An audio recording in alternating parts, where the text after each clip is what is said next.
Welcome to the Dojo Talk Podcast. Please remove them shoes before entry. The master is here, and you still have not taken off your shoes.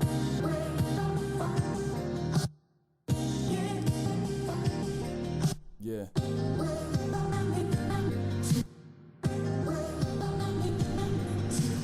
Living every day to define man's mission. Looking to the sky for divine transmission. Deaf man's vision makes the blind man listen. Eyes on the prize, this is blind ambition. Thank you. Blind ambition. Welcome to another episode of the Dojo Talk Podcast. We are on episode 17. I'm back again with my co-host, the Antaku. What's going on, man? Not much, just sweating out on this very nice spring day in this attic. Yeah, I was gonna say, as a disclaimer for both of us, I don't know how the weather is in you guys' cities, but on the East Coast, the sun is starting to make its presence known, so it's getting a little hot. So I have a fan on, he has a fan on. I apologize if it's annoying, but I don't want to sweat and die during this podcast, so y'all are just gonna have to deal with it. So yeah, that's pretty much that. But today we are gonna cover UFC 210. This was a fun, interesting. Yeah, this card was just interesting, but it was in New York, so what do you expect? Everything in New York is extra, and this card was no exception. Hashtag reban MMA. Hashtag free titty movement. Yeah, man, New York, man. Y'all gotta... How many events have been in New York now? This would be the 5th, I believe. Yes, so man. The 205, the inexplicable Derek Lewis versus Russian man with extremely long last name. Brooklyn. There was one more before this. Where was it? No, this might have been the 4th, and the 5th one is coming up in July, with the Long Island Fox card. So, well, New York, I mean, y'all are a cool city and all, but yeah, your athletic commission needs to get it together. Garbage. But we'll get into that later. It won't take too long to talk about that. But I mean, we're going to talk about it over like at least 2 fights. Right. So we'll start from the top. Main event, a rematch of Daniel DC Cormier and Rumble Johnson. I was kind of flip-flopping before this fight on who I thought would win, but eventually I just went with DC pretty much because I just feel like I didn't think this fight would be too different from the first unless Rumble stayed patient. So I don't know, this fight was kind of bizarre. Like, Rumble did pretty solid on the feet, which I expected. But he only threw one. He threw one strike on the feet, like one substantive strike. It was the head kick that landed, and like, this was honestly the worst challenger attempt at a title I can think of in recent memory. I'm including freaking Zingano fight just jumping at Ronda Rousey. Because at least there, like, Zingano's a slow starter, and she realizes that if she starts slow against Rousey, it's all over.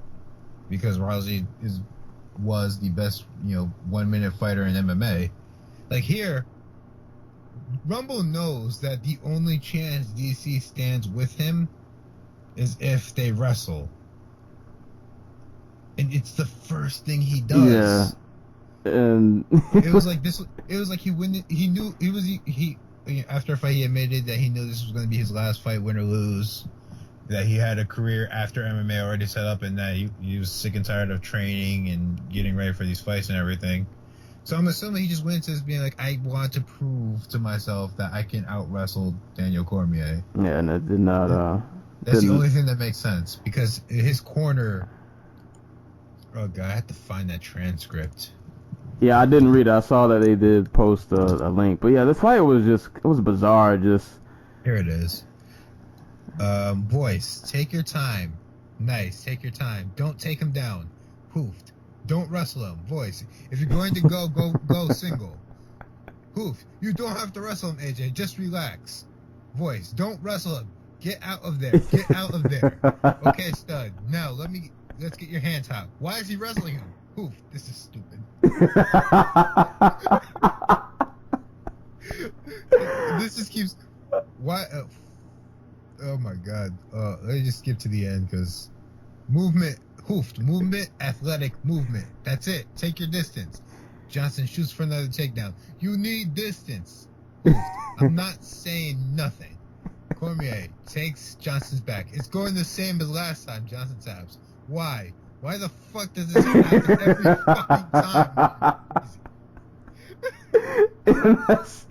And that kind of perfectly sums up this fight. Like, I went to a fight party for this, so I was it wasn't a huge, it was more like get together. There was a room probably full of about maybe like 8 of us. And yeah, we were all everybody was just kind of puzzled, just like, what is he doing? It almost seemed like, yeah, when I heard the retirement talk, it was like, did you just want to rush out of here? Like, I don't think you wanted this fight to last that long. It was almost like you were looking forward to this being over, and I really think that's it. Like, he came with the idea this is the end. I'm going to, wrestle him. I'm gonna get out of here as quick as possible. And I forgot how many. I remember like he got a takedown at like the end of the first, but the bell had already rung. Like he didn't. Yeah, I don't know. At no point did it feel like he was going to win this fight. Not at all. Yeah, no, there was never a second. He handed Cormier exactly the type of fight Cormier not even needed so much as just like he handed Cormier the fight where Cormier would just have the easiest route to victory. Yeah, I really like that single inside sweep that Cormier hit to take him down. I can't remember if it was the first or second round. That was the highlight of the fight, though. Yeah, I was gonna say. Other than that, yeah, this fight not a whole lot to be honest. I feel like the post fight was more interesting than. Oh, absolutely. Yeah, because you have what would be one of the saddest moments in combat sports history, if Rumble wasn't such an awful human being. With Rumble just sitting there being like, where my coaches at? And only one of them coming into the cage for his retirement speech when they all know he's about to retire. Man. So, I guess... Then you have DC trying to set up a fight with Jimmy Manuwa and then turning to John Jones. I like Corey Anderson, but you just beat Corey Anderson. Sit the fuck down. I thought it was kind of funny, like, right before that, when him and Joe had the back and forth, like, they don't understand why fans don't like him, and then he goes on his little tirade. I mean, I guess I don't mind it. I'm not a huge Cormier fan, but I don't mind a little trash talk. I root for Cormier against most of the light heavyweight division. I actually really enjoy watching Cormier fight. I think he's one of, like, the most innovative and just creative guys when it comes to just straight up wrestling and MMA. And it's always like fun to see what he brings into the cage because he is so much better wrestling than 99% of everybody and in general. Yeah, just like these guys. But yeah, I think that kind of gets lost with him too. Like I will agree with him on one front that.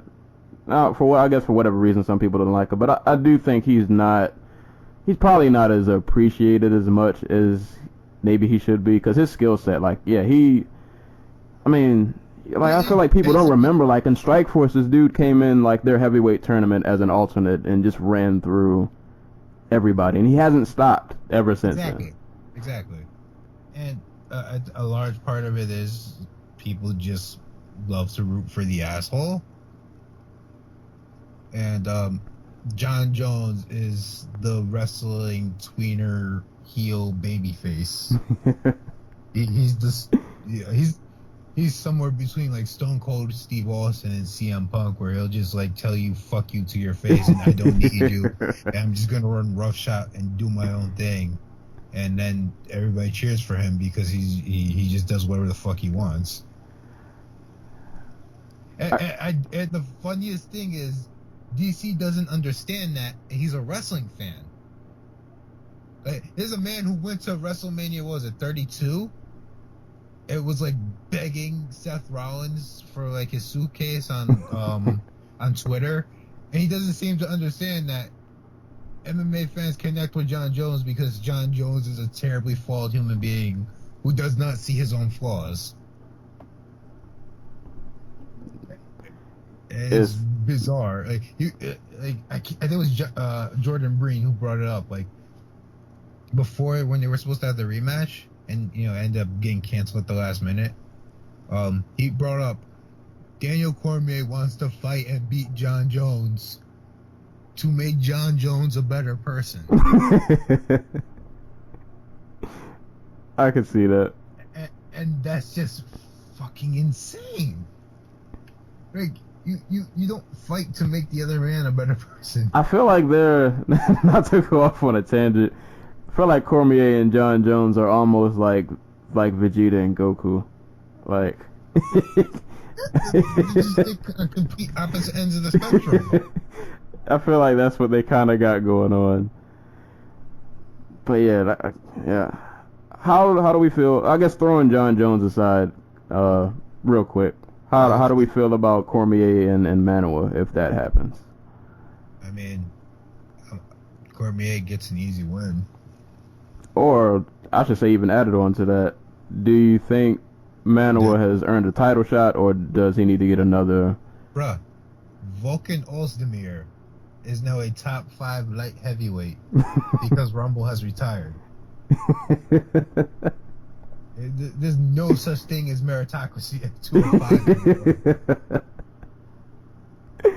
Like, hey, if you got 3 wins in a row, it's all yours. Just go for it. Yeah, I was gonna say at this point, I'm not. Like, we're burying the lead here. The real story of UFC 210 is the UFC light heavyweight division is officially dead because we were joking about him calling out John Jones, but like John Jones doesn't get off suspension until like what, June, July? Yeah, I think June. So the man, so he's not getting off suspension until then. He's probably not gonna fight for another 2 months. So let's just say September. They still have a fight for September. John Jones has 5 months to fuck up his life. Like, do we really think he's not going to be out there partying his ass off and just one Saturday he just fucking pulls his car over like high off of cocaine and just fucking pees in a park and gets arrested? Like, you don't think that's a possibility? Yes, I want to. Like a possibility, like that's on like a board somewhere of just likely outcomes in the next 5 months. It definitely could. I want to be an optimist and say that John will not. Alexander Gustafsson, who I think since basically beating Shogun has gone like 500 when it comes to actually making it to fight night. So he makes it 1 out of every 2 times he's scheduled to fight. So who knows if we're even going to see him fight Glover Teixeira. And so basically, right off the bat, we can discount Gustafsson and Jones, and we're left with Shogun. That was going to be my next point. Like, Shogun is and Teixeira. And do any of those fights interest you on any level? Somehow I would watch a Shogun Cormier fight. Not that I think it would be great, but in 2017 that would just blow my mind. I mean, maybe we get lucky and like Cormier decides he wants to Anderson Silva the situation and like carry him to the decision, and just in the 5th round Shogun just unfurls like a left hook that knocks him unconscious. See what Dave Branch did. Dave Branch screwed up the whole system because he could make it better, man. Dave Branch could totally beat Volkan Ozdemir. Man, But yeah, this 205, man, just what a show. What a This is what happens when you let everybody leave. right. This is right. You could have Phil Davis, you could have Ryan Bader, you could have had it all, man. Could have had it all. I don't know. This division, I'm afraid what this is gonna look like a year from now. It's really funny because boxing, since they made the cruiserweight division, like, what was it, 2000 or something like that? Late 90s, early 2000s. Heavyweight has just dropped off dramatically. And there's, like, a lot of really talented, like, flawed but talented and, like, fun guys to watch at 200. And it's, like, the complete opposite for MMA. Where, like, there are a couple, like, all the prospects are at heavyweight. Even if they don't pan out, they're the only guys who actually, like, come up and, like, they look exciting. But I guess we'll see. We'll see how this shakes out. Who knows? Oh, real quick before we go off of this fight. So yeah, to go back to Rumble real quick. So yeah, in his post-fight interview, as I'm pretty sure everybody's heard by now, he announced that he was retiring, and one of his coaches showed up to his. One? Well, one sad soul showed up to his retirement speech, and the rest of them just kind of went over yonder. Yo, Henry, he'll fuck the fuck out. Like, he bounced. So yeah, you had told me earlier off the air. So what exactly happened with that? Because yeah, I didn't know why any of them didn't show up. Oh, so that was partly because of the transcript I read. Hoof is like a notoriously piss poor corner man when it comes to like his fighters losing in fights. Like, he stops offering them advice and just tells them to, like, you know, man the fuck up. Like, in the first Cormier fight, he was screaming at Johnson while they were on mid round, and they were freaking talking about strategy. He was like, "Don't quit. I need you not to quit." And you don't want to put that idea in your fighter's head. Like, and this is what Hoof does. So I guess he realized in the second round that Rumble was just going to wrestle with DC. So he was just like, fuck it, and bounced after he tapped. I mean, again, can anybody blame him? Yeah, that was not a good Every fucking time, man. Crazy. kind of sucks. I feel like that fight did actually, you know what? I'll just go into the next fight. I don't even want to talk about that fight anymore. But I mean, props to DC and all of the controversy. I feel like it shouldn't be lost that you know. Controversy, just like pure, like, what were you doing, man? Yeah, just This is like Stipe's title reign so far. Where we're like, we look at Verdum and Alistair Overeem, and we look back on the fights, and the whole narrative is, what were you trying to accomplish? Right. Yeah, it was bizarre to say the least, but props to DC, man. He got another win. Probably and nobody not named John Jones is probably going to take him. Not anybody I see in the future, but we'll see how that division pans out. Maybe we luck out and Cain Velasquez just retires because he can't fight without smoking weed because the pain is so bad. And DC goes back up. And DC goes back up and challenges Stipe Miocic. You see, that's a fun fight. I'm all for forward it. to that. I'm all for it. I'm about it. We'll see what happens. Speaking of guys who should move up, it's Chris Weidman time. Yeah, on to more just. Onto the New York Athletic Commission. Right. So, co-main event, and this was the fight for me personally. I was looking forward to this fight the most. I was really interested to see how this fight was going to play out. I thought that Gegard had the skill set to win, but I wasn't sure if he was going to pull it off. I guess but prior to the knee, this was a really good fight for me. I was entertained all the way through. Weidman was getting takedowns. Gegard was still finding ways to get back up.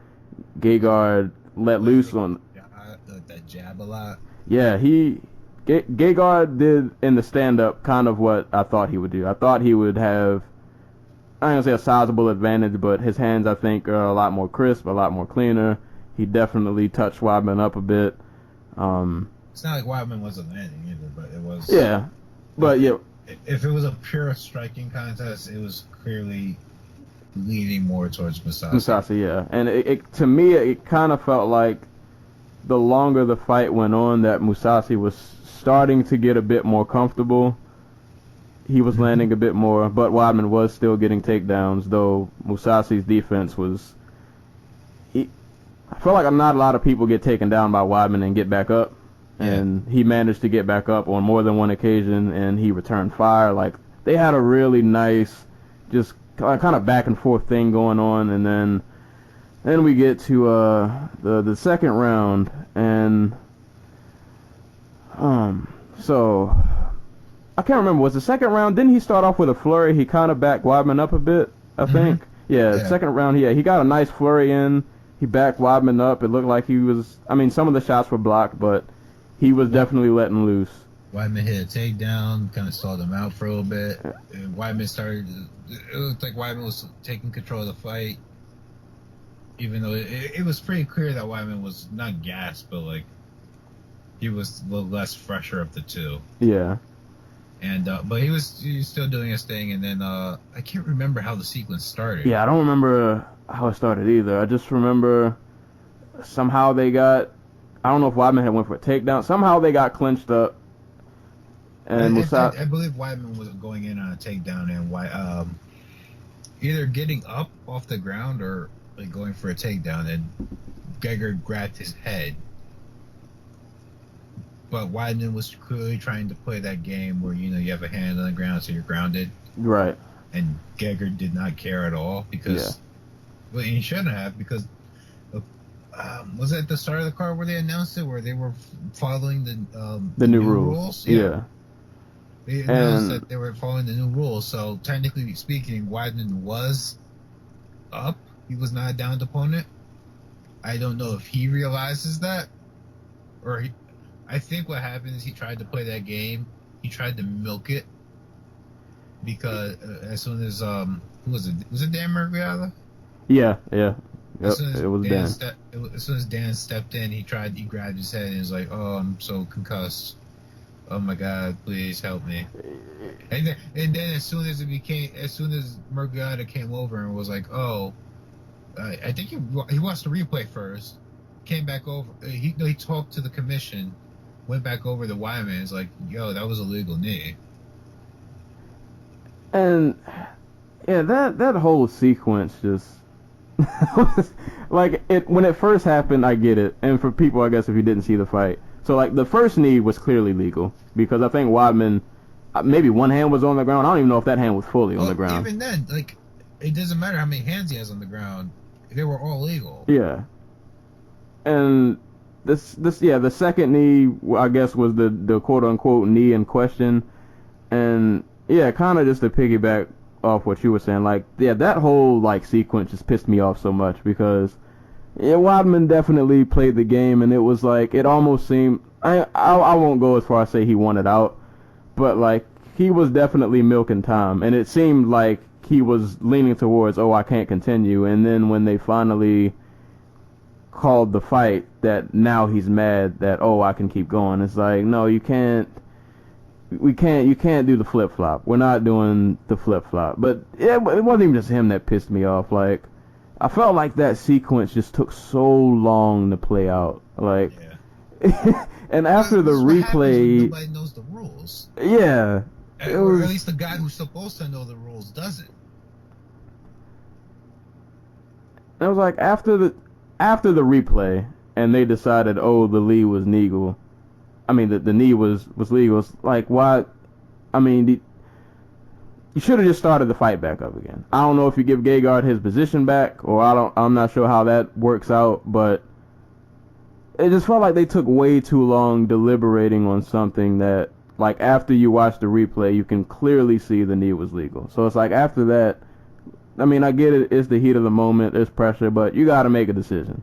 You can't just drag this out, and then it just kind of took away from, like, it was a really good fight, and then that just kind of just sucked the air right out of everything. And now we got Weidman, who's I believe he's appealing the decision or whatever. I don't understand why, but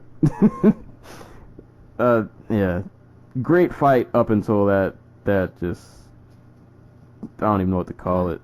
That weirdo stoppage. Like, no one wins in this situation except for Gegard and Mousasi, obviously, because you get to win over a former UFC champion. And oh, just to throw it out there, that was the last fight on his UFC contract. Please, you gotta bring him back. I mean, he Like, just beat your former champion, right. arguably the biggest draw at middleweight. Right.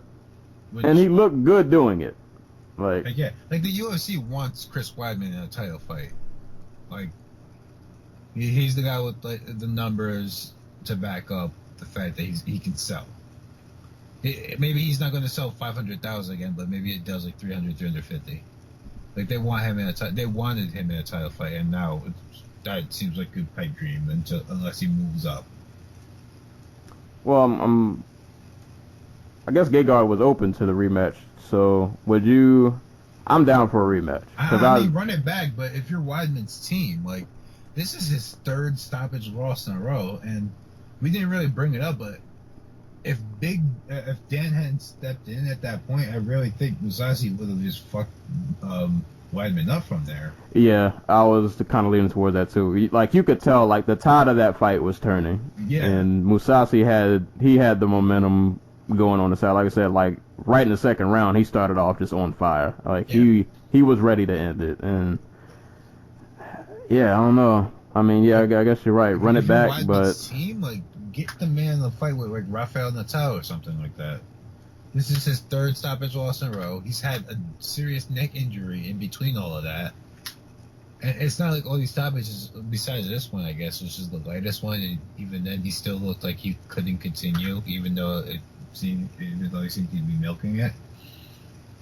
The Yoel Romero knee, which was phantasmagorical, and then the Luke Rockhold fight, which took like 10 years off his life. Like, let the man rebuild, and stop having him cut to 185, because it seems pretty clear he can't keep up the pace they want this in the set.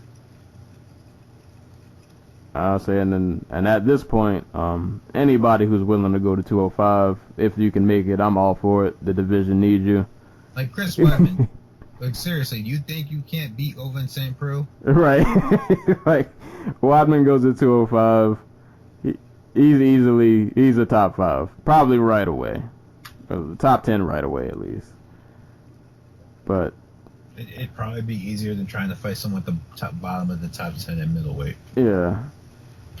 But I hope like Mousasi doesn't get lost in all of, Yeah, this was his 5th win in a row. Yeah, like he's been on a roll, a very impressive one, and he's looked as good as you could ask somebody to look, pretty much. Yeah. This is the biggest win of his, at least his UFC career. Yeah. Like, it sucks it's mired in controversy and what ifs and all that other good shit, but no, he looked really good. This is the best he's looked against a wrestler. A good wrestler. I guess, well, with middleweight, I can't even just say with middleweight, with any division, we don't know how title shots really pan out, but it's worth noting that he's not the only middleweight up on the free agent market, the UFC middleweight anyway, that's on the free agent market as of this last fight. This coming weekend, Jacare is going to be fighting Robert Whittaker, and that's the last fight on his contract. Oh no! Yeah. And yeah, like the UFC, man, you guys would be insane to not keep both of those two. But if this was 2-3 years ago and the Fertittas were still doing their thing and Joe Silva was around, these guys would have had contracts like last year. Yeah, already. 3 fights on their contracts, like 3 fights left. So I'm not sure if this is just mismanagement, if this is just they can't come to terms, if the UFC is in a bar to reach out and be like, hey, your contract's coming up. I know you want X, Y, and Z. And the thing is, you know what all these guys want. They want title fights and big money fights. and the UFC is just consistently not giving them, especially at middleweight, where like you can pick Mousasi, Jacare, or Yoel Romero, and they deserve a title shot, but it's going to the guy who, you know, a welterweight who hasn't fought in almost 4 years. So these are the times we live in.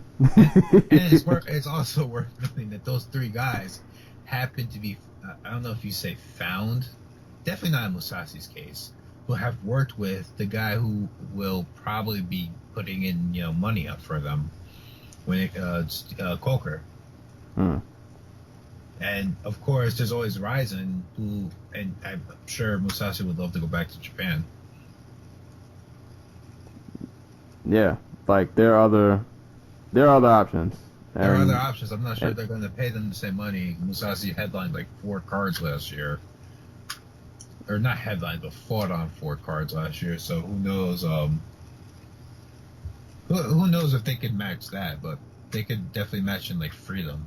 Yeah, and hey, go do kickboxing. We'll let you fight whoever you want on Bellator kickboxing. Not even that. If they're getting title shots if they go to other organizations. Like, it's not even a question. Oh yeah. I.e. Lorenz Larkin, who leaves the UFC and immediately gets a shot. Who the fuck else is Rafael Carvalho with a fight? he just fought Melvin Manhoef, like for the second time in a row. But I will say though, I think I've said this plenty of times that I'm a pretty big Bisping fan, but I would love to see Bisping and Gegard fight. Like, I think that would be a really fun fight to watch. So I think Gegard would box the shit out of him.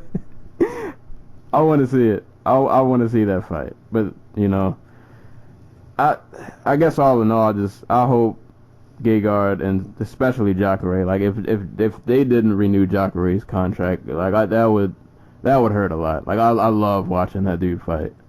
So I hope they stick around.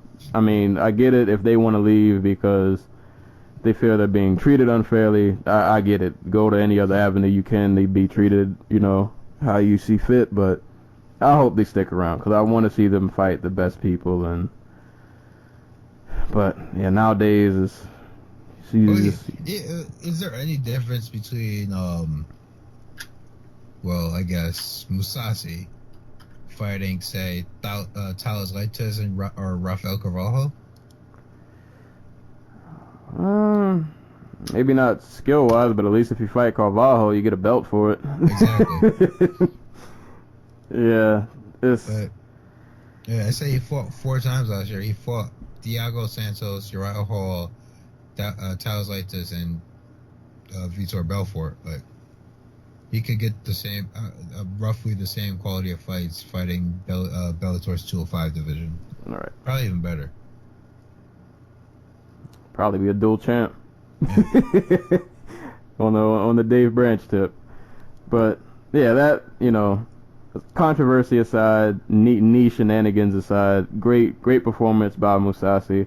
If they run it back, I'm not mad. I wouldn't mind seeing a rematch. Like I said, it was a good fight. Right. Fox, like 5 rounds. Yeah, let people see it, because yeah, like I said, controversy aside, pretty good performances from both of them. Aside from that, whatever that was, but I guess moving on further down the card. I forgot she was on this card, but I'm glad I definitely watched. Cynthia Calvillo and Pearl Gonzalez. Hashtag free titty. Hey man, I kind of missed that moment. Like, my friend pointed that out to me, and I think I was like talking to somebody, and apparently I guess it was a side boob. I don't know. It was? That's not what I was talking about.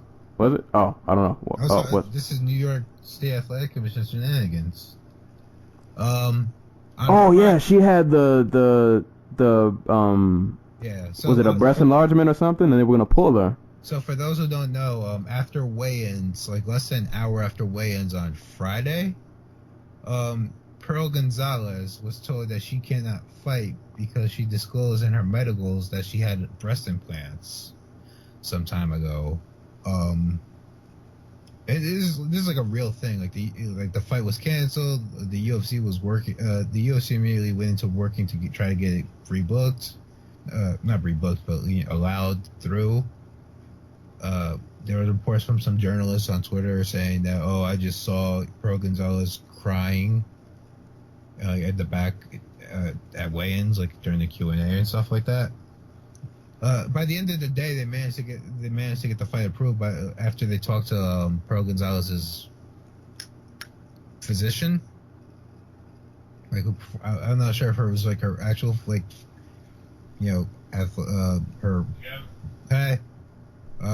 her what was it, like the physician who did the surgery or her medical physician or whatever. But they spoke with him. They said that it was fine, so she was allowed to fight. But the thing is, there is a rule in New York for female boxers with breast implants, that they're not allowed to fight. The rule is nowhere in the MMA regulations. So is that like a safety? Like how? For breast implants, if saline starts to leak into your body, you can technically die, but those things are really durable. Oh, okay. You also figure, like, not to compare apples and oranges, but pro wrestler, there has been a long honored tradition of breast implants in pro wrestling. Very true. And they I'm pretty sure they do plenty of sweating, and none of them have seemed to have any problems. Well, not just sweating, but just like impact. Right. But I guess that aside, Cynthia, man. She looked pretty good. Yeah, man, she looked pretty good. Really, really aggressive. Awesome ground game. Like, as much as she was throwing combinations on the feet, like when she went on the ground, man, Her thing is she is a grappler, and she is really, really slick on the ground. Was it in the first round where she caught her in the triangle as the bell rang? Yeah, I think it was like right at the end. Yeah. She had a triangle in. Yeah, like she's super slick on the ground. And she came from LFA, right? Was she in LFA? I think she was in LFA. On the first card. Yeah, because I've seen her. I remember, like, her face was familiar. Like, I know I've seen her fight before, and I remember in LFA that she was pretty much kind of, I don't know if it was that dominant, but she looked just as good in LFA as she did now. Like, her skill set is definitely carried over. Yeah, she beat was it the same girl that Mackenzie Dern fought in their second fight? Yeah. She stopped the same girl that Mackenzie Dern submitted with that crazy rear naked choke. Yeah, man. She is an eye to keep on at 115. Yeah, she's talented. I'm not sure. Like I say, age, she's 29, but like in your division where like all of the girls you're fighting are like 5-6 years younger than you, and you're still climbing your way to the top, like, you have to wonder. And I don't know, she's undersized, but yeah, I wonder where her ceiling is. I guess is the point to all of this. We'll see. I feel like, I don't know, it's hard to say with matchmaking, but the UFC definitely likes her. They put her on this card on the pay-per-view portion. She's a team alpha male girl. She's gonna get like a Fox card next as a, like, not a headliner, but maybe an opener. Yeah, I think they'll start giving her some. I want to see her against somebody like just really solid. I don't know, maybe like a veteran or just, like a Heather Joe Clark type or something. Right, yeah, somebody like that to see how she does. Because, like, if you see her skill set, you see the striking is pretty good, lots of volume, lots of pressure, and I guess not to give shout outs to Pearl. Was this her debut? This was her debut. Yeah. And you have to imagine like the emotional roller coaster she went through on Friday. Right, from not even thinking she's gonna fight to. No, well, making weight, being told after you made weight that you can't fight, going the whole day knowing the UFC's trying to get your fight booked again, and you have no idea if you're gonna fight or not, and make your UFC debut, and then being told you're gonna fight, and then you have to go before all these media and explain that breast implants and stuff like that to just a room full of like sweaty, fat men. And it didn't have to field their questions. That's probably not the best way to make your UFC debut. Not at all. But I hope to see her again, though. Yeah, like that's. I mean, I know fighters will say, no excuses, so on and so forth, but that's got to mess with you just a little bit. Yeah, it's not like she's terrible. She wasn't. She looked like a solid, not low tier, but like mid tier fighter. Right. I'm pretty sure we'll see both of these two again. But yeah, for Cynthia, I'm definitely. Well, I want to see what. Yeah, kind of like you said, what's the ceiling? How far can she go? I would hope that ground game can take her.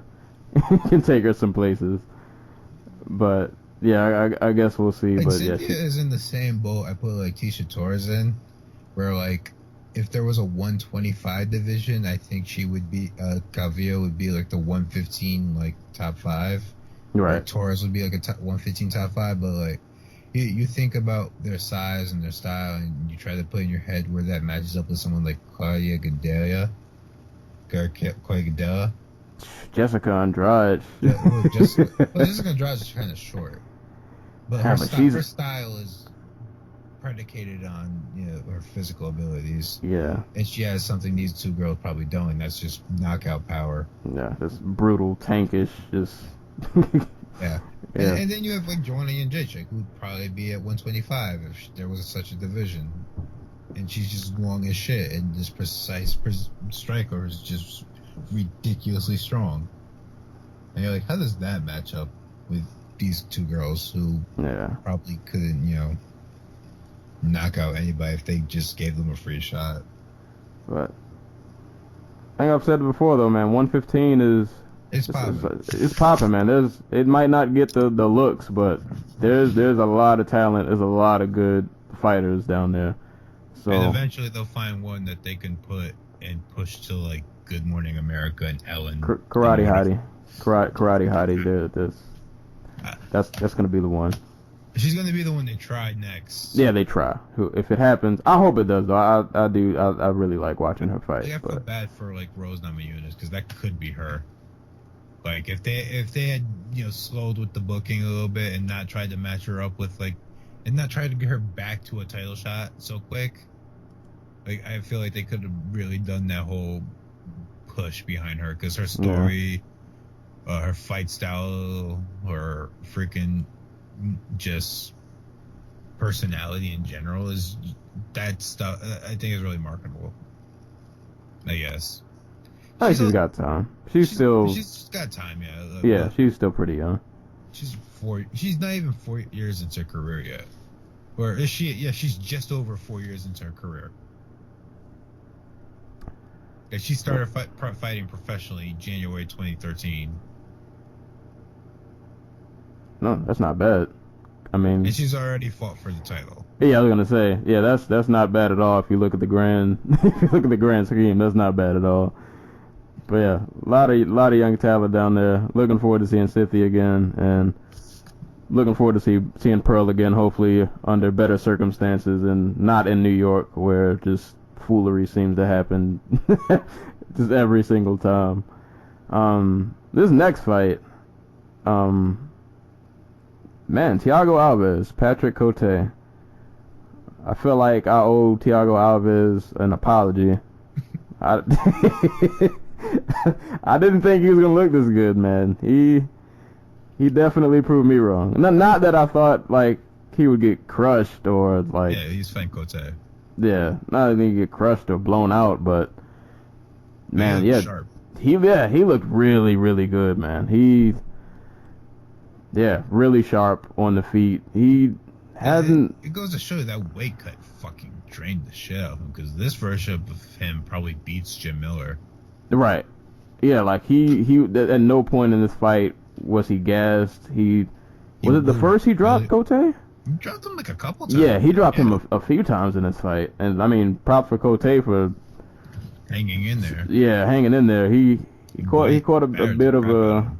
Yeah, he got it put on him, and yeah, man, Alves looked like the shades of Alves of old, just like a a fun guy to just watch fight. Like I don't know if he'll make a title run anytime soon, but he's definitely somebody that when he fights, like it's going to be fun. Like either he's going to knock somebody out or he'll get knocked out. Oh yeah, like Elvis is in that point of his career where he's just there to put on. He is there not so much test guys, but to give them tough fights. Right. Like, he's not the bar for being a top 15 fighter, but he's the type of guy you have to beat to be a top 15 fighter.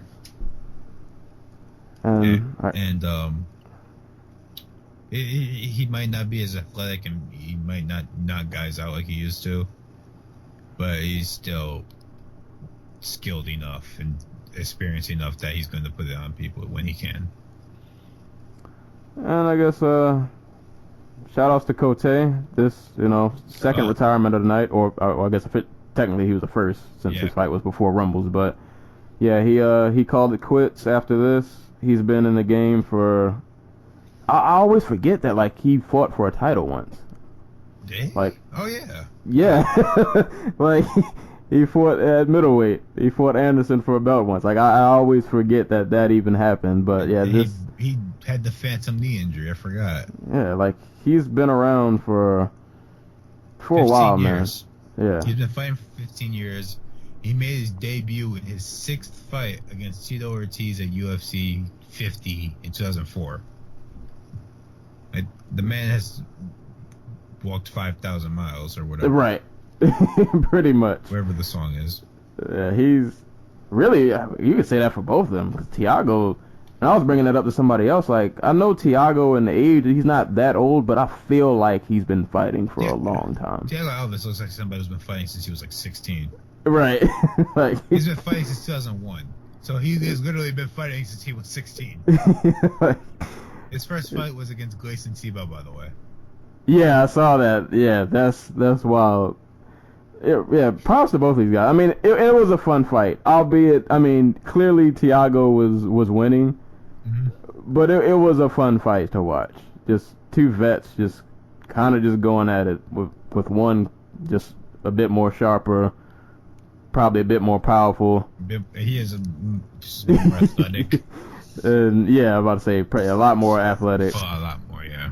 And yeah, I mean, I know his last 2 fights, he dropped to Miller and to Condit, but he's definitely still got some gas left in the tank. Like I said, probably not going to be in any super huge fights, but he'll definitely be around for some fun scraps, at least for, I'd be happy with Thiago Santos, Alves, freaking fuck Santos. Right. Thiago Alves versus Santiago Ponzinibbio, or Tim Means. Yeah, either of those would be good fights. That has fun just written all over it. Yeah, just throw him in there and you know blood's coming. So yeah, it's always good to see the vets still got a little bit left in the tank. And like I said, this card was pretty good. Like not huge on, I guess, star power. I mean, which quote card unquote. is nowadays? It's like right. If Connor's not fighting, then the card's going to not sell. Right. But that's how the UFC has conditioned us. If Connor's not fighting, then it's just not worth it. Yeah, the freaking president of the company fucking basically insulted all the fans for 209 by saying, "Who the fuck is Tyron Woodley?" But I guess. Like, and I like the matchmaking. The matchmaking has been so solid outside of some main events this year. Yeah, some title fights. Like even most of the title fights, like fuck, we're complaining. We just had Cormier Johnson 2, the 2 top light heavyweights that can actually make it to the cage. We're about to have Miocic versus JDS 2, Joanna Jędrzejczyk versus Jessica Andrade, which is fight of the year. I'm putting a bet on it now. It's going to go down as like the best female fight to date. That's my bet. We have they just scheduled Cody Garbrandt and TJ Dillashaw for July. That's gonna be an awesome fight. We're getting Valentina Shevchenko, Amanda Nunes too at some point in the near future, hopefully. We have Max Holloway and Jose Aldo coming down the pipe in May. I want to say late May, late or early June, something like that. June 3rd. We're good. A lot of blood. There's a lot of blood coming. Those are all terrific matchups, and they're fun, and they have a lot to offer. It's just certain fights, like the middleweight division and the light heavyweight division from now on, that are just like up in the air, and like, what the fuck is happening here? And Cub Swanson and Artem Lobov. That's still a thing.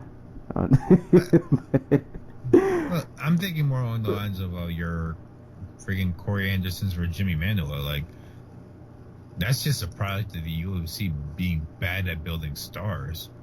Because, like we talked about the week after, if the number, what was he, 6 and the number 9 light heavyweight faced off like 10 years ago on a fight night main event, we'd all be sold. Right. It's just that these guys happen to be Jimmy Manuwa and Corey Anderson, and we're like, ugh, I want to touch that. Yeah, we're in weird times, I guess. We are. Very. That's an understatement. We just need to start. The UFC just needs to start throwing some of these guys who they think will be around for 10 years in main events, and just be like, hey, you're main eventing a card now. Like, do it Max Holloway. I understand. I like this card. Showed a lot of young talent. Case in point, I guess the next fight. Oh, well, Oliveira's been around for a while now, so I can't really say he's young talent. But I mean, he's still like what, 28, 29? Yeah, 27. God, dude's been fighting in the UFC since he was like 19. And he's another gentleman aside from Thiago Alves I owe another apology to. This fight wasn't even close. Like, this fight wasn't even remotely close. I don't like using this word, but Charles Oliveira just exposed Will Brooks. Yeah. Like, mind you, Charles Oliveira is one of the best, and when I say one of the best, I mean one of the best submission artists in MMA history. And but like, he's also the guy who is notorious for kind of just being not very strong. Yeah, and I guess when this fight got announced, that's what I was thinking. I was like, I get it. Brooks's first 2 fights haven't been, the best performances. Like, this but was the fight that was going to be Will Brooks just styling on somebody. That's what I thought. Like, I won't say style. Like, I didn't think even if Brooks won that it would be a blowout, but I was envisioning, like, clearly Brooks will take him he'll down. Be the yeah. Like, he'll survive the submission tips early and then just pound on him. Yeah, kind of like the Will Brooks and what was that fight? Yeah, in Hell, where like he beat Held at his own game, kind of. Like, he wasn't afraid to go to the ground. But yeah, this fight did not. Oliveira took him down with ease, just effortless takedown. I read somebody pointed this out. Will Brooks kind of been taken down by like all the wrestlers he's ever fought. But this was just. I felt like he didn't even put up like it wasn't even a fight. Like right, this is the end of the Will Brooks future of lightweight training. Yeah, that was going on. We're like, oh, he's still improving. He's not one of these finished Bellator guys like Eddie Alvarez or Hector Lombard who come over. Like, he's only been fighting for like 6 years now, and maybe he does improve, but it's pretty clear at this point that his athletic potential is just not championship level, or his whatever you want to call it. But yeah, I say Oliveira took him down. I can't remember the sequence that led to Oliveira just hopping on this man's back and just fishing for the rear naked until eventually he just got it. Like, it was so just like cookie cutter too. Just like took him down. Brooks gave up his back. Oliveira took his back and just locked up the rear naked choke, and it was over. It's like Will Brooks had never been in that position before. And yeah, man, and then Oliveira goes and pisses away all that goodwill that he earned back with this fight by saying, "I'm going to go back to featherweight." Oh, he did? I didn't see the did. post fight. He did. Oh no. I'm like, dude, that's the Yeah. best you've. Even in your best wins at featherweight, you did not look that good. Yeah, like this was a dominant, and I guess I'll kind of say I was wrong. Like at 155, I don't know. In my head, I envisioned the size difference being Well, here's the thing. a lot. You probably remember way back when he made his debut in the UFC, and he was 19 years old, and he was up against like your Jim Millers and your Donald Cerrone's, and he just Yeah, I would say I remember the Cerrone fight, and I was like, man, this like he's a good fighter, but he's so scrawny. Like, yeah. Well, that was also when he was 19 years old. right? Yeah, He's had 7-8 years of UFC checks, giving him like actual like full meals and training now. Like, yeah, he's a grown man now. Grown ass man who would be a top 10 lightweight. Yeah, I hope his coach is Like, I don't know. someone just sits down with him and just goes like, "Did you not feel really good about this fight?" right. Like you please- gotta look at that replay and just think like you just dominated. I get it, he was a champ from another organization, but like you made that look just ridiculously easy. Dude, you Just- got a $50,000 bonus, $50,000 bonus because you could make weight this time. Like, God, Yeah. Shout outs to Duke Bronx, man. That was that was an awesome performance. yeah. And for Will Brooks, man, like where do you Like Bellator won't take him back. I'm gonna just Yeah. say that out front. Like he pissed Yeah. away all his goodwill. Like it wasn't like Eddie Alvarez where Eddie Alvarez just sat down with Coker and was like, "I want to leave," and Coker was like, "You know what? I understand." Like this was Will Brooks just. so he's 1-2 He's in 1 the and 2 UFC? in the UFC, and his only win is the like Ross Pearson fight where like if you're an exceptional which he took on short notice, admittedly, and he's lost by 2 stoppages. He got knocked out by Oliveira, who was admittedly like 7 pounds overweight, and then he gets choked out by this Oliveira in like 1 round. No excuse. Think they bring him back for one more, give him one more go around. I'm sure he's not. I'm sure he's not gone. But like, the question is, how does the UFC match him up? Do they want to give him a fight that would be competitive? Do they want to feed him to somebody like well, not like Khabib if he comes back, but like I'm sure Ally Quinton needs a fight. You know what I mean? Yeah, I was gonna say I feel like if you give him a fight, well, really that's the thing at lightweight. Like even what would technically be considered an easy matchup isn't an easy matchup. Like none of these people. This is a guy who struggled with Ross Pearson.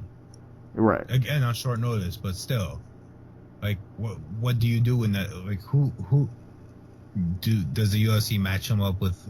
I guess the question is, does the UFC match him up with a top 20 guy, and like, and how does he perform, and like what's the style matchup, or do they match him up with like, I don't know, who's the guy like Holbrook, the guy that Gillespie knocked out earlier. Right. Like, what do you do with him?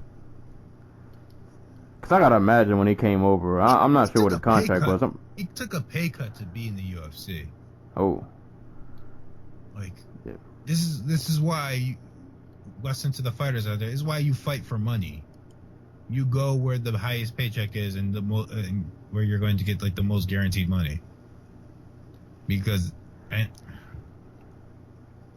like this sucks for Brooks, because he's a talented fighter. Just hasn't. Maybe not that level of talented where like he's a championship fighter, but he's a very skilled fighter. I think if I'm, and this just my opinion, yeah, I think if I'm his team, I give him, like you said, like a Holbrook, give him a fight to just kind of get his confidence back going. Well, it's not even just that. It's what does Sean Shelby want to do with him? All right. Because I mean, top 15. I mean, you got Trinaldo at 15. That's not an easy fight. Yeah, That's I'd take Trinaldo in that fight, to be honest. Yeah, none of these people in the top 15 are guaranteed wins. And you're coming off the first 2 losses of your career. Yeah, that's tough, but it's the fight. Not his first 2. I forgot he got knocked out by a wad. Yeah. Maybe that should have been like an eye opener. The wad fight. Oh yeah, getting knocked out by a wad. But I mean, it was kind of early in his, and I get it. A wad's not like a top talent, but he does hit pretty hard. Yeah, I guess. I'll give him a pass for that loss. But yeah, I hope he can get it together. Maybe give him a confidence builder in his next fight, even though at lightweight, like there aren't a lot of easy outings going around. So good luck with finding a fight like that. That's a guaranteed, and they have quote unquote. They have Marcy in hell. They can have a loser leaves town fight rematch. Oh yeah, because he lost to Lozon. Yeah. Maybe they can Lozon. Fuck. Go for it. Or that.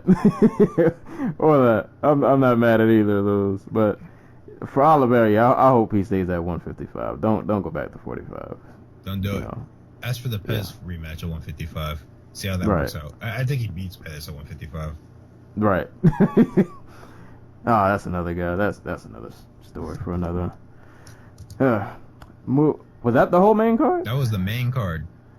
Okay. All right. So main card was pretty dope. Controversy aside and other shenanigans, main card was pretty dope. But these prelims, man. Yeah. These prelims were pretty good. I guess I'll just keep going down the list. I'm not sure how many of these we'll cover, but Miles Jury returns from the dead. I feel like I haven't seen this guy in 16 months. Sound like that. Yeah, it's been a while. Last time I think we saw him, Donald Cerrone was giving him some kicks to the backside. Did he fight once after that? No, Did he fight after that? He got guillotined by Charles Oliveira. Oh, okay. I forgot. I didn't know that fight even happened. After Oliveira blew weight by like 5 pounds. So, yeah, either way, we haven't seen Jerry in a while, but like once upon a time, he had a lot of hype going for him. So this fight was at featherweight, and yeah, he gave Mike Delatorre the work. Yeah, he landed some brutal elbows on the ground. Like, this is the Mike. That was the Mike Jury I expected to see heading into as he climbed the ranking, because he was always like this hyper aggressive guy who could put it on you from top position, and that was what I expected to see when he fought like Cerrone. Didn't see it at all. But no, he boarded this fight. Like he got Delatorre down, and he kind of just had his way. Like he did what he wanted, and then the elbows came, and Delatorre's face just so like he got slapped with a machete, and yeah, that was it. Like this fight only lasted 3 minutes and 30 seconds. Mm-hmm. Not a long showing. Just kind of Miles Jury just dominating. He looked good at 45 though. Yep. Well, yeah. I'm looking forward to seeing him back. He's still young enough where he could put together a whole career after, his first run. And I think at 45, if he chooses to stay there, that there are a lot of fun fights. Like 45 is pretty, it's a Shark Tank too. Yeah. There's not a lot of easy outings going on at 45, and he would fit right in with all the killers and just brutal people down there. He would definitely fit right in. But moving on, because I want to talk about this next fight. I was kind of looking. Yeah, man, Kamaru Usman and Sean Strickland. And I mean, I'll start off by saying Sean Strickland is a talented dude. He's a very skilled fighter. He's a very talented dude, and Usman just blew through this man. Usman is just crazy athletic, just Crazy really talented. Yeah, this dude is. He's somebody. Like he's if your eyes aren't on him, if you haven't seen him fight, if you don't know who he is, please get familiar. I promise you're gonna see this dude in like a top 5 fight in the near future. Like just a bunch of perspective. This dude has not been fighting for like 5 years. He's been fighting for 4.5 years. So everything he's picked up MMA so quickly. It's absurd how like quickly he's picked this stuff up, and he's just athletically on another level, and as he's supposed to be getting, as he's been getting more difficult fights, the wins seem to come easier. Yeah, like Sean Strickland, you can make the argument for Leon Edwards, but I think that was the point in Edwards' career where he was like not a very good wrestler. But Usman's just been putting it on people. And he's not stopping them, but like, good God. Yeah, these are just one-sided, decisive. Like, clearly, I'm the better fighter. Like, yeah, just striking, pretty solid. Wrestling's good. He looks just super confident when he's out there. He looks like he knows he's the man. Like. He knows how good he is. Like, I feel bad because he's going. I can see his future where like he's eventually a top 5 fighter and people are paying attention to him, and like, why isn't he finishing fights? And like I enjoy watching him like just batter the shit out of dudes for like 3 rounds. Yeah, and that's what this was. Just a 3-round, just, and at no point was he ever in danger. No, not once. And he called out Neil Magny, I think, in his post fight. Beat the crap out of Neil Magny. Yeah, and I was like, I don't even know, is he ranked? Let me see. Neil Magny or Usman? Usman. Usman was like, I want to say he was like number 15.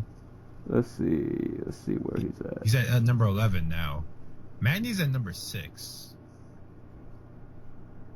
Yeah, and yeah, if those two fought, and yeah, man, Usman beating Magny is not far from the realm of possibility. Like,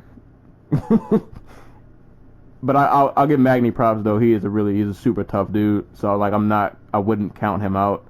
But Usman beating Magny is not far fetched at all. Like, I could easily see that happening just based off of just pure just talent, man. Like, this dude is just. Like, I love Neil Magny, like, unapologetically. I think he's like one of the hardest working dudes in MMA, and I think he's just like a testament to persistence and hard work, because he's by far the least athletic top 15 like fighter in the welterweight division. Right, and he still makes it happen. And he's still just like a workhorse. But Usman would fucking slaughter him. Yeah, man. I hope for Usman's next fight. I want to see him against a big name. Not only had to be just a big name. Just Gunnar Nelson, Jung Hyun Kim, Neil Magny. I'll take any of those fights. Yeah, I say make the Magny fight happen. I say go straight for it. He put the story out there, so I say like give it to him. What was the backstory? I didn't catch what it was. The story is he called out Neil Magny. Oh, yeah. So yeah, just make that happen. And if Usman wins that, that's a face that should be out there, that should be promoted. Just, dude's a freak, man. No, I don't have nothing else to say, man. This guy is a freak. Man, I don't know what other all of these prelim fights, at least the ones I saw, like, they were all really good. Literally just keep going down. Shane Burgos and Charles Rosa was an awesome fight. Like, shouts to Shane Burgos. He's a former training partner of my aunt. Him and Caitlin Chukagian. So I have a bias there. But like Burgos, if I'm trying to think of just like the best comparison without just saying John Lineker, because he's not John Lineker. But I'm trying to think. But just like this, he's a defensively sound, at least when it comes to boxing, pressure fighter who is absolutely just relentless. Like, and especially towards like guys like Rosa who can't plant. He basically made Rosa fight off the back foot the entire fight, and Rosa couldn't plant his feet to throw. So it just doubled the fact that he was just pressing forward because anything Rosa threw wouldn't actually hurt him. And it just seemed like the longer the fight went on, like Burgos was just getting steam. And just the one judge who had a 2-1 Rosa going into the third. And I get it. Rosa was landing like a lot of leg kicks and stuff, but Burgos was putting it on him. Yeah, I would say I kind of remember. I think the first round was pretty competitive, but the second round was the competitive one to me. Where like he was landing more, he was throwing more combinations. Like he was doing a better job getting away before Burgos could land on him, and he was landing that leg kick, and it was starting to look like it was effective. But the fight still felt like it was going Burgos' way. Like at no point did it feel like it was out of his grasp. And that finishing sequence. Oh God. Man, he had Rosa just flying all over the place. Yeah. I called the stoppage too early when I posted it, but like I think it was like one of those too early, too late type deals where like he stopped it a second earlier than he should have, or he stopped it like a second later than he should have. Like, what did he start that flurry with? Was it a left? I can't remember. It was a hook, cross, or was it cross? Yeah, it was like a hook cross type deal. Like I want to say it was a counter, or it was a counter to something Rosa threw, and like he landed. Oh, it was the last punch on like a 3-punch combination, and he ended it with a hook. And it just spent. Was it the uppercut? I can't remember if that was that or the whole fight. He threw like a couple of uppercuts, and then he finished that sequence. Yeah. Yeah. And it literally caused Rosa to do a somersault backwards. Right. He literally rolled all the way back. And then, just proceeded to kind of just get lit up more until the ref finally. Yeah, it was a good fight though. That was a very entertaining, that was a really entertaining scrap. Yeah. And Burgos, fucking put him on the Long Island card, please, because that kid's just. What? I forgot. Are these 145 or is it 155? 145. Okay. Another potential killer. I was really worried when he got signed that his spine would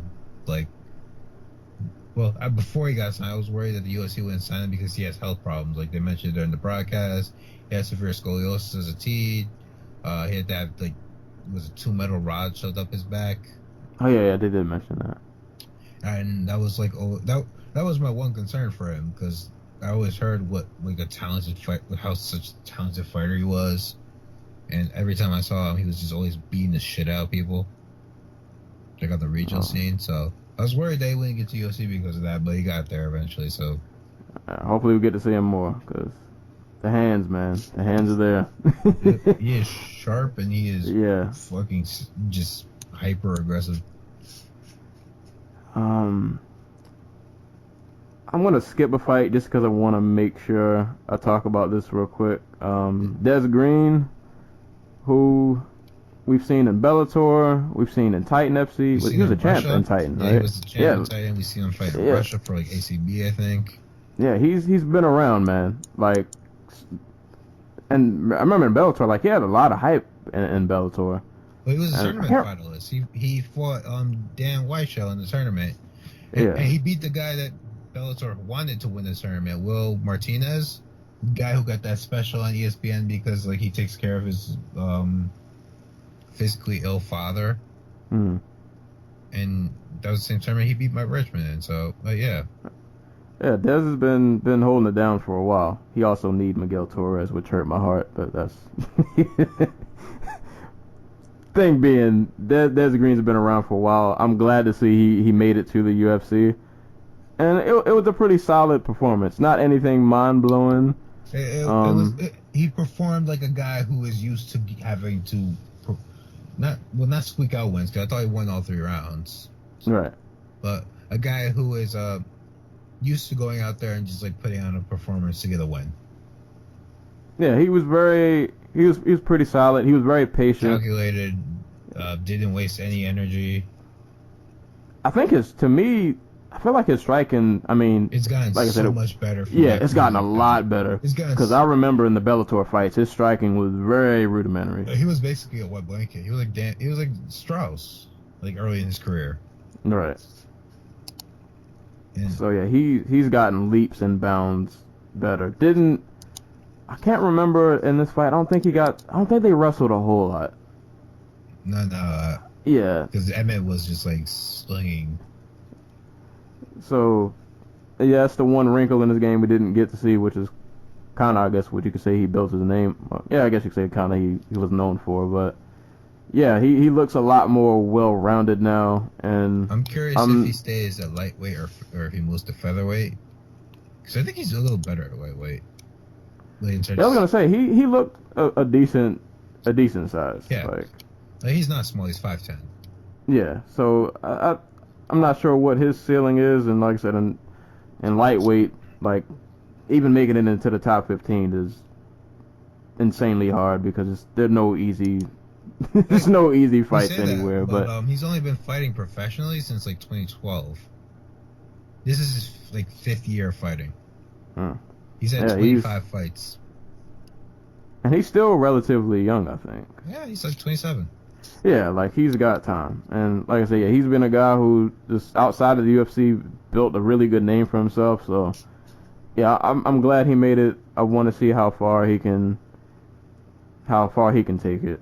He's yeah. What gym does he train at? You know? TriStar. TriStar? Okay. Yeah, hopefully they keep him on the right track. He's definitely somebody I'm interested to see. He's the exact type of guy TriStar would go for. In terms like lanky, just somebody who could fight really long, and who's a solid wrestler and who could not stick to a game plan, I guess. Right. Not gonna go out there, not gonna do anything stupid. Yeah. I want to see how much he can get done. There's a few other fights. I guess shout out to Gregor Gillespie. That was a pretty Dude, Gillespie's been a dude who I've been watching. Who I watched his first fight in Ring of Combat. What the hell, Ring of Honor? Ring of Combat. Like 3 years ago. And I was like, oh my god, this dude's going to be a fucking breakout star at lightweight. And he eventually did get to the UFC, obviously, and I thought he was kind of small because they matched him up with like this 6-foot lightweight, and he won, but it wasn't impressive in like the breakout flashy type of way. And then he came out and he just fucking bombed on this dude. Floored him. He just floored him. And then the ground and pound, which I don't even know if that was I don't even know if that was needed, but yeah, man. It wasn't even just like a bomb. It was like so crisp. It was just like I think he threw like it started off as a hook cross combination, and then he doubled up a hook to the body, like right underneath your armpit, and then went upstairs. And it was just so fast and so crisp. Yeah, why does lightweight just have so many? This is an endless supply of people who just.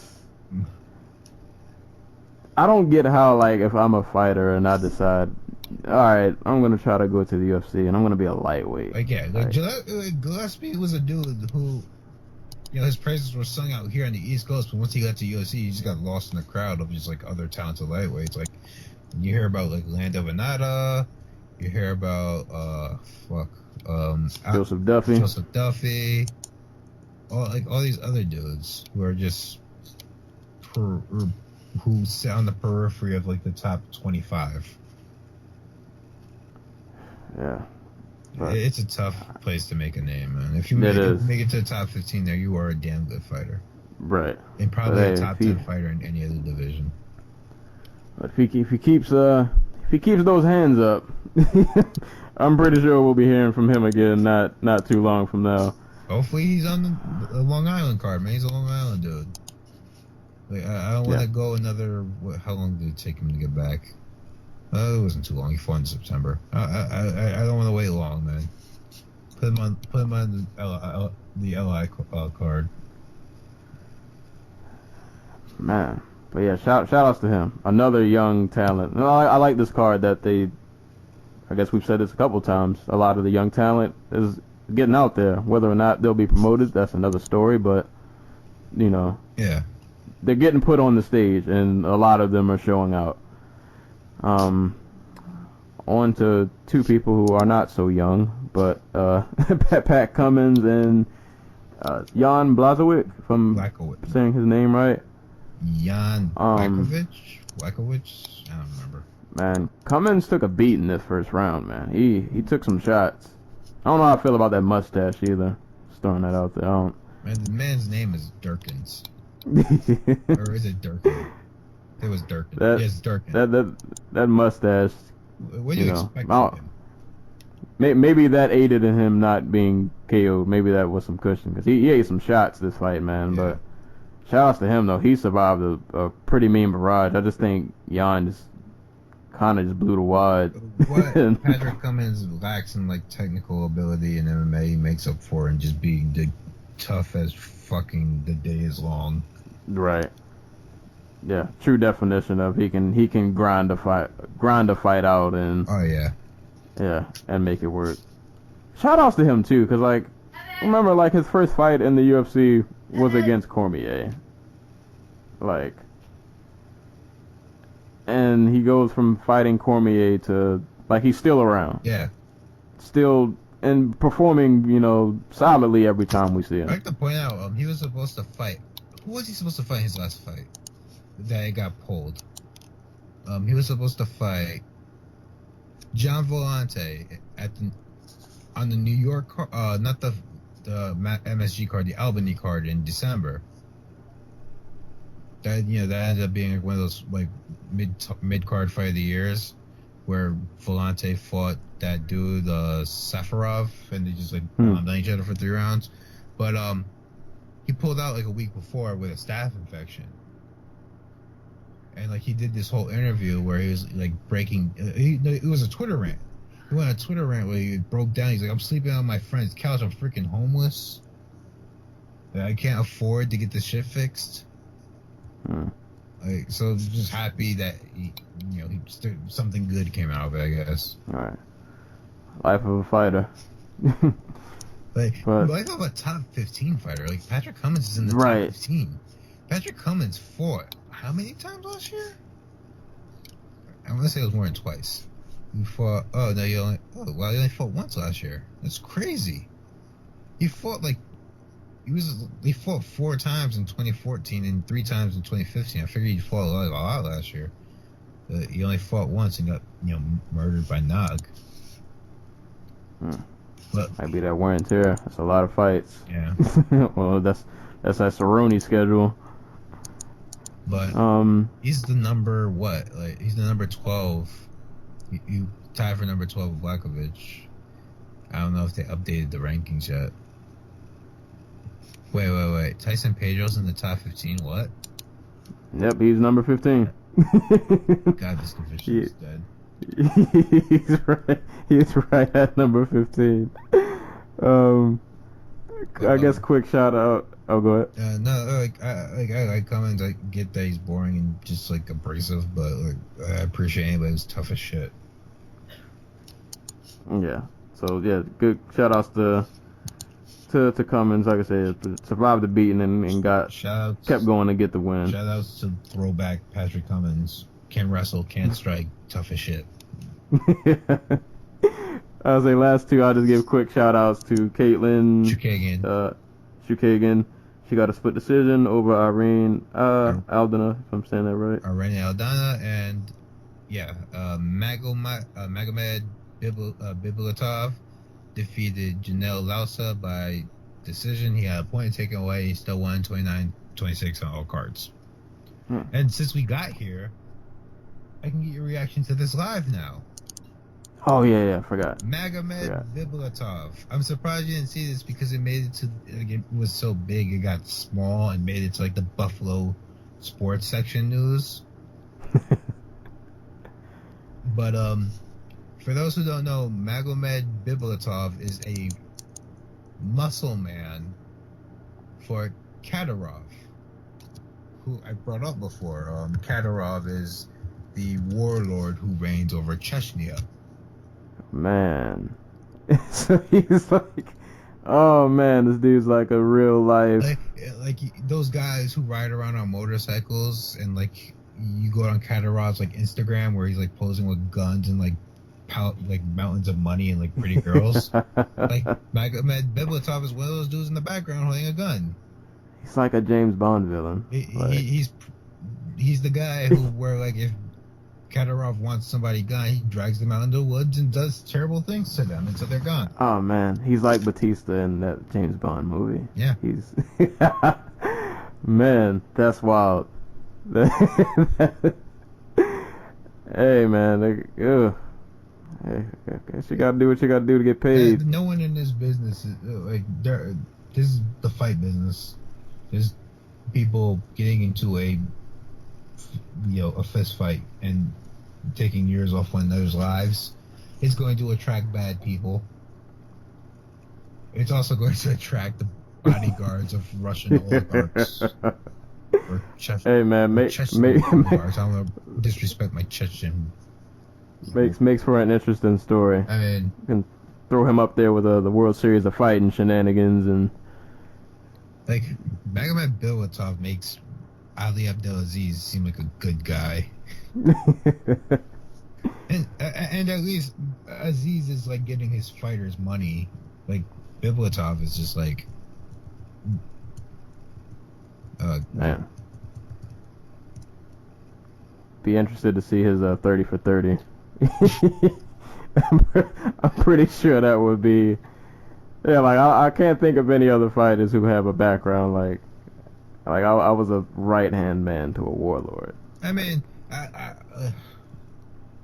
just like to point out, like, Chris Weidman, Fabricio Verdum, I think Frankie Edgar, those are all guys who Kadyrov has invited to Chechnya to just, like, hang out. Like, legitimately just to hang out and drink with him. And he's paid them, like, 6 figures to do it. Like, there's actually a funny thing. I can't remember which one it was. Like, Frankie Edgar did some prince from Saudi Arabia invited Frankie Edgar to Saudi Arabia, and there's just like a news clip from there where there's this government proceeding going on, and just Frankie Edgar's just sitting there like, what the fuck am I doing here? Hey man, they pay you 6 figures to fly out. I guess you just fly out. Yeah. You ask questions when you get there. But we're coming up not too far from an hour 30, so I guess get ready to wrap this up. But I wanted to give pardon shout out to Bellator Kickboxing, only because there were a few names on here I was semi interested in seeing, so I'll just give them a quick shout out. Denise Kilholtz won her fight and retained her belt. Giorgio Petrosian, or I've always butchered his last name. I think it's Petrosian. Petrosian, who I feel like he may have fought recently, but for some reason I just feel like it's been a while since I've seen him. But I know he's fought recently. But yeah, I think he fought in January.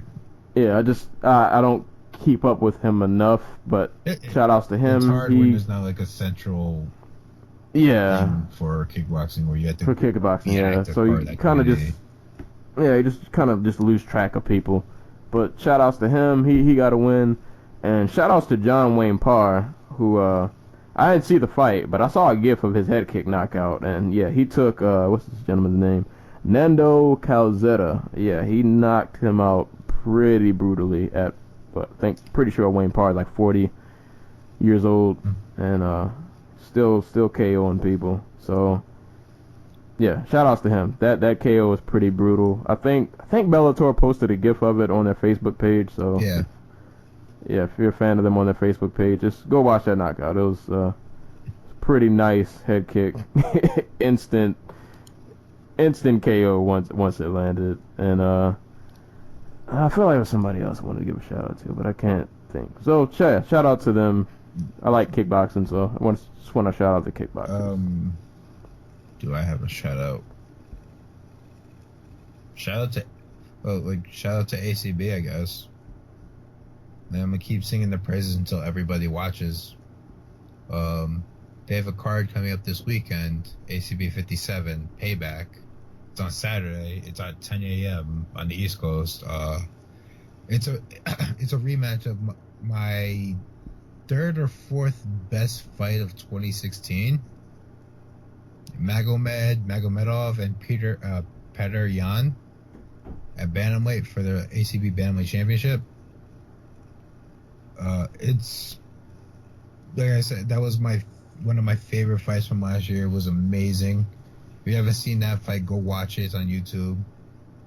But I have to go watch it. Yeah, I haven't. I don't think I caught that one. Oh God, you gotta watch it, man. It was really good.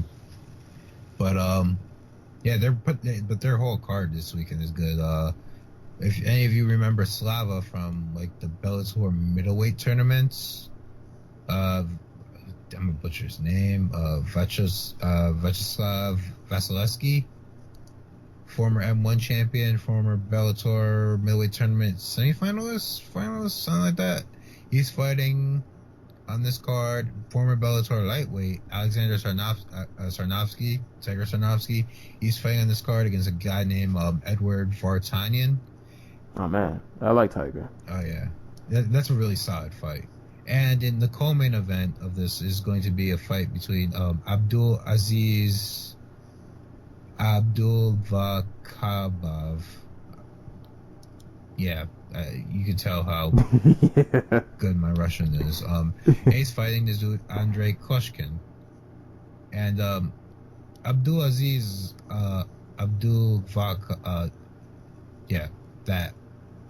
Aziz probably one of the more interesting lightweight.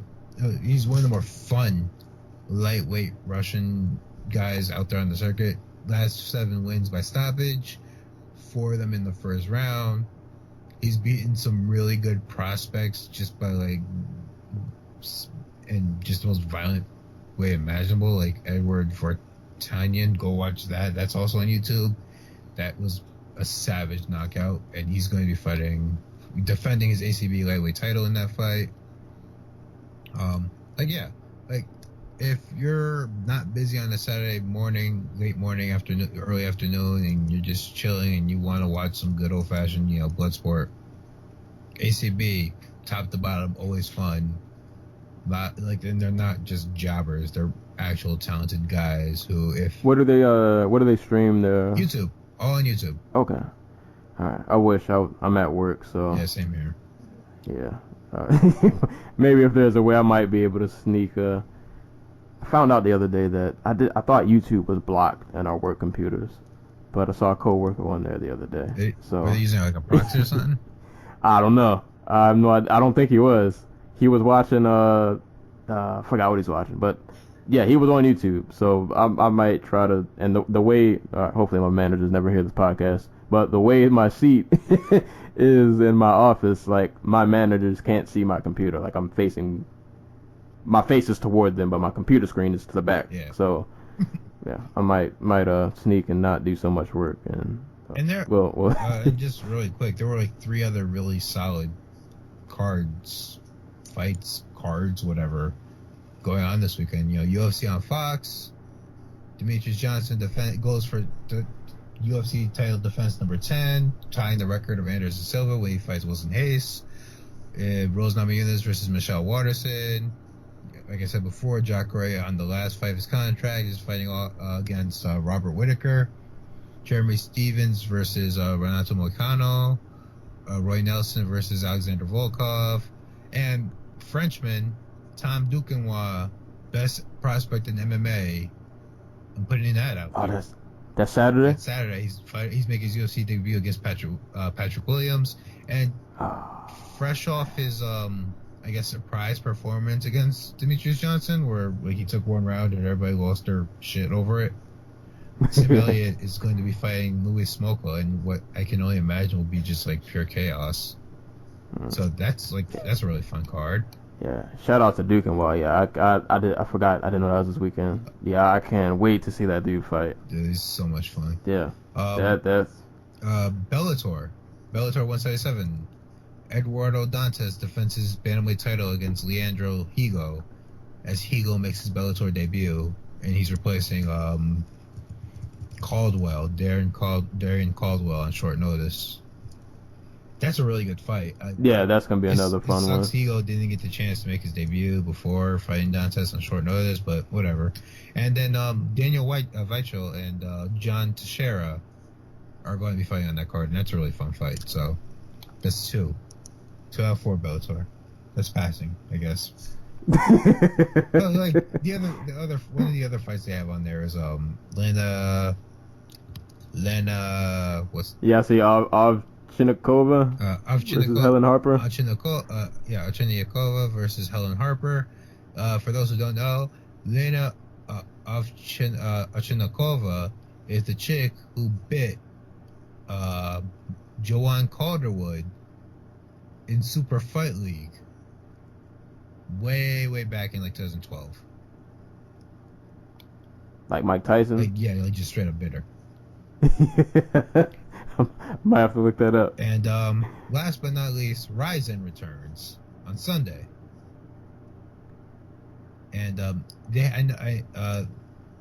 in preparation for their tournament, I guess in like September, I think it is, the fall, they're gonna have Rena Kobata facing off with Dora Perez in a fight at 108 pounds, and that's for those who don't know, Rena's like the top shoot boxing female of all time, and she's like the biggest star Ryzen has. What time is that card? That's a good question. You know? It says midnight here on Saturday. We gotta Saturday. one of these days we're gonna have to. Sunday, so if you don't have to work Sunday, you're good. Oh, okay. All right. I might actually try to catch that because we gotta one of these days we gotta review. I know they always come on at freaky times, but yeah. Because I am off Sunday, so hopefully. But that whole card is really good. Like Tetsuya Gaijiri versus Andy Burchak in the main event. That's a fun fight. Man Mountain versus Man Mountain as like steroids versus like like effective steroids versus like beach steroids. Amir Al-Akbari versus Geronimo Dos Santos, aka Mondragon. If you've never seen Mondragon, he makes like Alistair Overeem look like a twig. Like that's the best way to describe him. Yeah, we're gonna have to review a Rising card one day. And the picture's gonna be just Geronimo Dos Santos just standing there mean mugging us as he flexes. And then you have speaking of the second best flyweight fighting this weekend will be on the Ryzen card as Kyoji Horiguchi makes his Ryzen debut after leaving the UFC to fight Yuki Montoya, probably I want to say the best flyweight still fighting in Japan. Like I don't think anybody's unseated him. But yeah, because he beat Wada, so yeah, he's still probably the best flyweight still fighting in Japan, not named Kyoji Horiguchi. So that's a really good fight. And for Tenshin Nasukawa, like straight up just like a legitimate striking genius. Like this is a kid who is, I think he just graduated high school earlier this year, and he knocked out a Lumpini champion in a Muay Thai rules fight by like spinning jump back kick. Oh. Yeah, no, this kid is really fucking good. Yeah, I'm gonna need some footage. Definitely gonna need some footage on that. So go look up Lauren Kenshin's video on him on YouTube. Just Tenshin Nasukawa. Kid is just fucking unbelievable, and he's going to be fighting on this card at flyweight against Francesco Gigliotti. No idea who that is. He's Italian. I'm assuming he was brought in to die. Darren Cruikshank is on this card. He's fighting Yusuke Yachi. Satoshi Ishii, former Olympic gold medalist, fighting Heath Herrick. And yeah, no, this is a fun card. Like, just fun matchmaking from Ryzen. I'm really looking forward to their women's tournament later this year. Like, I'm curious who they can get to join it. Like, can they get like Eri Tosaka to like leave wrestling for a year to go try and win some money? Moral of the story: we got a lot of blood. Oh yeah, it's been a good year for combat sports. It's a lot it's of. only getting better. Yeah. I don't know if we're gonna get to it, but like in a couple weeks, the most important heavyweight fight in like the last 10, 15 years is gonna go down. You got Klitschko versus Anthony Joshua. Like, that's more important. That's the biggest fight, the heavyweight fight since I don't know, maybe since like Lennox Lewis was around. Also, yeah, especially for boxing. Yeah, that's like they sold out a 90,000 seat venue for that fight. The atmosphere. Anthony Joshua's fans are like casual in the same way that Conor McGregor's fans are. So I expect the atmosphere to be absolutely absurd and just like loud and violent. And like, it's just going to be amazing. And I don't know how that fight's gonna go. So yeah, Klitschko's getting old. He's shown to be weak again. Not weak, but like vulnerable, more vulnerable against guys who can match his size. Joshua's this big, huge, athletic bruiser who's never really been tested. It's the type of shit you dream about, really. Well, we'll see. We got a lot of. Yeah, it's gonna be a lot of violence. Yeah, Yeah, like we're listed off the fucking titles we had that were being up for defense earlier. It's going to be an amazing year. Barring everybody stay healthy. So and the year's gonna all the fighters out. The year's going to close out with Yoel Romero versus Jacare Souza for the Bellator Middleweight Championship. So.